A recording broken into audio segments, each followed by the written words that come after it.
அமாவாசை திதி. இந்த நாளில் குலதெய்வ வழிபாடு அற்புத பலனை கொடுக்கும். அன்றைய நாளில் குலதெய்வத்திற்கு கலச தீபம் ஏற்றி வழிபடுவதால் நாம் வேண்டியது அத்தனைக்கும் நடந்தே தீரும்.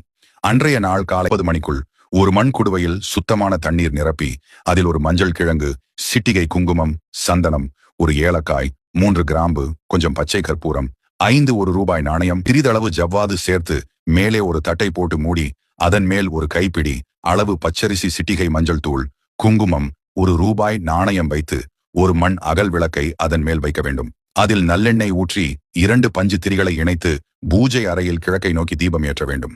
பிறகு குலதெய்வத்தை மனதார பிரார்த்தனை செய்து கொண்டு ஓம் தீப மங்கள ஜோதி நமோ நமஹா மந்திரத்தை 21 முறை உச்சரியுங்கள். அடுத்த அமாவாசைக்குள் நீங்கள் கேட்டதை உங்கள் குலதெய்வம் நிச்சயம் நடத்தி கொடுக்கும். பிறகு கலச நீரை வீடு முழுவதும் தெளியுங்கள். நாணயம் மற்ற பொருட்களை மஞ்சள் துணியில் கட்டி பூஜை அறையில் வைத்து விடுங்கள்.